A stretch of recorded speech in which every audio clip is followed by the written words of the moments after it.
Hey everyone, Leroy here with another end of week update. So this week we've had one additional coronavirus positive case amongst our employee base. That brings our total now up to 52. So over the last 5 or 6 weeks, we've been averaging about one a week.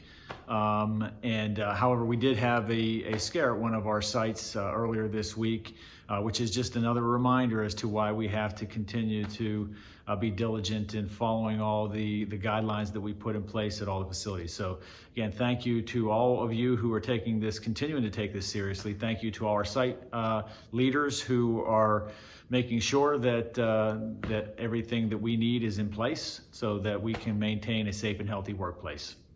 So earlier this week, we announced the sale of our KJCC facility in China. This was our last distillation facility in China. It basically served the needle coke market for electrodes, production of electrodes that go into electric arc steel, which is a market that we've been moving away from as we've been focusing more on the wood technology space. So the Koppers team, led by Jim Sullivan, Steve Lacey, Brad Pierce, and then in China, Robin Zhu and Sharon Han, just amazing work. I mean, we signed the deal back in February, and really since then, they've been working on this almost nonstop via email, via teleconference. Incredibly complex because of having a US-based company that's partnered with a Chinese company on our side, and then on the other side, a Chinese company partnered with a Japanese company.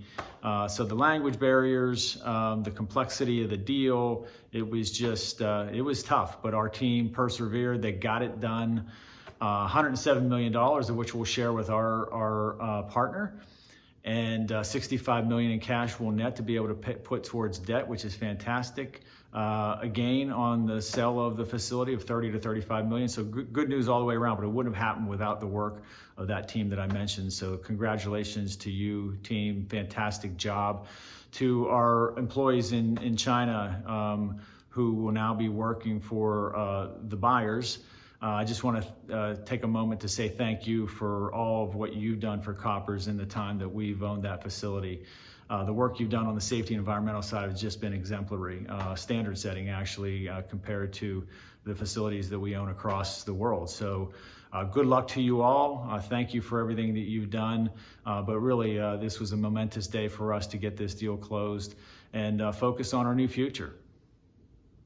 Over this past month, Jim Sullivan, Joe Dowd, and I have made a few different trips across U.S. facilities. Earlier this month, I was in Leland, North Carolina, and Florence and Rock Hill, South Carolina. Joe was in Millington, Tennessee, Utahville, South Carolina, and then Chauncey and Vidalia, Georgia. Jim was at North Little Rock, Arkansas, and Millington.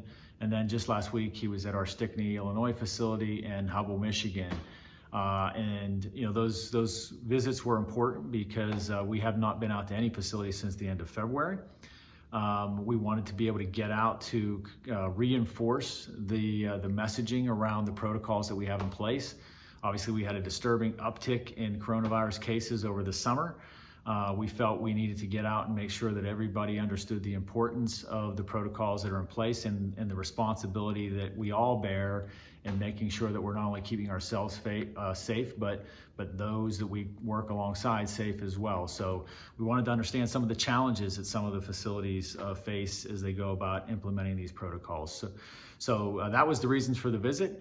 And you know, since then we have heard from a few employees who have questioned whether we in fact were putting them in danger by traveling and going to the sites for these visits. And all I can say to that is a resounding no.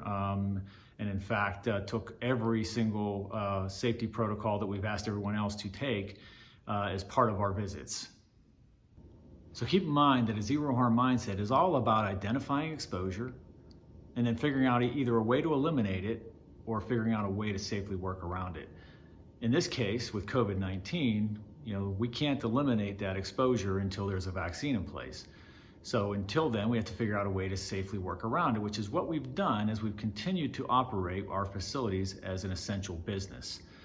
So in this case, with me traveling, how did I work around this exposure? Much the same way that we ask our employees to every single day. So I was not in any large gatherings for the period of time before I went on my trip. I was not feeling any symptoms whatsoever of COVID-19. As I traveled, I stayed masked up as I was going through the airport. As I was around other people, I practiced social distancing. I washed my hands often. When I was in the plants, I held 95% of any of the meetings that I had outdoors, again, masked up and socially distanced. So that's an example of how I worked around safely around COVID-19 to make sure that I did not increase any exposure to any of the individuals that I was dealing with in the plant for the short period of time that I was there. So you can work safely around this, and we have every day. The vast majority of the cases that we've had have occurred outside of our fence line, and the ones that have occurred within have resulted primarily from individuals either letting their guard down or not following protocols. So again, the reason for the visits was to reinforce those important behaviors. So just wanted to be able to make sure I sent that message along, as I know we've had a few folks who have questioned the visits. This week we've taken some additional steps to provide resources for our working parents that I know have probably been going crazy as they've been trying to work and parent through the pandemic. So we had a Zoom chat this past Wednesday with some medical professionals on the line, offering great advice. There was a Q&A session. We had great participation, and everything I've heard so far has been fantastic feedback on that session and how it went. So as I close out this week's message, I just want to give you a general wellness reminder that we have fantastic employee assistance programs across the globe to help out employees dealing with any situation, whether it be pandemic related or just even the change of seasons and its effect on you, as for those who are living in the Northern Hemisphere right now. So, they're great programs. They're there for you. And if you're not aware of them, again, please reach out to your manager who can help you get the assistance you need. So with that, I will wrap it up. Wish everybody a very, very happy weekend, great weekend. And as always, encourage everybody, stay safe and stay strong.